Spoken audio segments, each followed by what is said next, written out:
மாநகரில் இந்த திடக்கழிவு மேலாண்மை பிரச்சனை குறித்து மக்கள் இங்கே இருக்கிற பொதுமக்கள் 30 நாட்களுக்கு மேலாக போராடி கொண்டிருக்கிறார்கள் என்பதை தெரிந்து இன்று இங்கே வந்து பார்வையிட வந்திருந்தோம். நான் அங்கே வரத்துக்கு முன்னாடி அதை பற்றி இப்போ படித்தேன், நான் நியூஸ் பேப்பரில் படித்தேன். ஆனால் நேரில் வந்து பார்க்குறப்போ உண்மையிலுமே அதிர்ச்சியாக இருக்குது. இங்கே இருக்கிற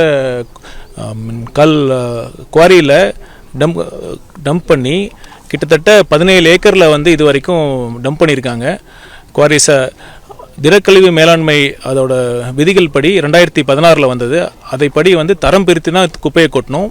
இங்கே என்ன பண்ணியிருக்காங்க, தரம் பிரிக்காமல் கிட்டத்தட்ட 17 ஏக்கரில் பாறைக்குழியில் கொட்டி அதிலிருந்து வர லீச்சேட்னு சொல்லப்படுற அந்த நீர் வந்து இங்கே நீங்கள் பார்த்து தயவுசெய்து அந்த நீங்கள் வந்து மீடியாலாம் அதை போய் கவர் பண்ணுங்கள். அது எந்த அளவுக்கு அந்த தண்ணி வந்து எப்படி அதோட தண்ணி எப்படி இருக்குன்னு பாருங்கள். அதோட TDS 1 லட்சத்துக்கு மேலே இருக்குது.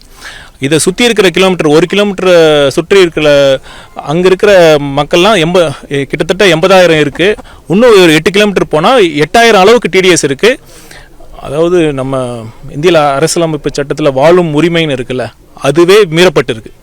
அடிப்படை வாழும் உரிமை இங்கே இருக்கிற மக்களுக்கு அது வந்து மீறப்பட்டிருக்கு. உண்மையிலுமே ரொம்ப அதிர்ச்சியாக இருக்குது.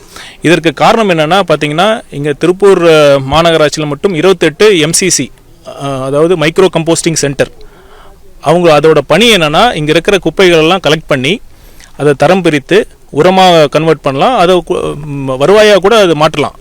ஆனால் என்ன அதிர்ச்சியான விஷயம்னா, அது ஒரு சென்டர் கூட ஒழுங்காக செயல்படலை. இதில் வந்து இன்னொரு விஷயம் என்னென்னா, இந்த குப்பையை கலெக்ட் பண்ணுறதுக்கு ப்ரைவேட்டில் கான்ட்ராக்ட் விட்டுருக்காங்க. 1 கிலோவுக்கு 4 ரூபா பக்கம் அவங்களுக்கு நம்ம அரசாங்கம் வந்து மக்கள் வரி பணத்தில் நமக்கு கொடுத்துட்ருக்கோம்.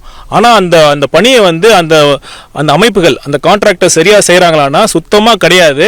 இதில் இங்கே அடிப்படையே பிரச்சனையே இதுதான். இங்கே இருக்கிற மிகப்பெரிய ஊழல் பிரச்சனைனால இங்கே இருக்கிற மக்களும் சரி, இங்கே இருக்கிற சுற்றுச்சூழலும் சரி மிகப்பெரிய அளவில் பாதிக்கப்பட்டிருக்கு. இது வந்து அந்த திமுக அரசு தெரிஞ்சு தான் பண்ணுறாங்க. அவங்களால வந்து கண்டிப்பாக வந்து இவ்வளோ நாள் அவங்களால பண்ண முடியும்னா கண்டிப்பாக பண்ணியிருக்க முடியும். அவங்களால முடியாது. ஏன்னா இது வந்து அவங்க புலிவால் பிடிச்ச கதையாக இருக்குது. கான்ட்ராக்டர்ஸ் வந்து பணம் வாங்கியிருக்காங்க. அவங்க வந்து இதை வந்து அவங்களால கேள்வி கேட்க முடியாது. இதுதான் இங்கே அடிப்படை பிரச்சனை. அதனால் இங்கே வந்து இதை பார்க்குறப்போ பெரும் அதிர்ச்சியாக இருக்குது. மக்கள் எப்படி இங்கே வாழ்கிறாங்கிறதே தெரியல. இங்கே வாகனத்தை விட்டு இறங்குறப்பே நீங்களே பார்த்துருப்பீங்க, அந்த புகை வருது. அந்த புகை பார்த்தீங்கன்னா மழை பெஞ்சா அந்த புகை வந்து அந்த நெருப்பு அணையாதான்னு கேட்டால் கிட்டத்தட்ட 100 அடிக்கு கீழே வந்து இப்போ அந்த குப்பைகளை கொட்டியிருக்காங்க.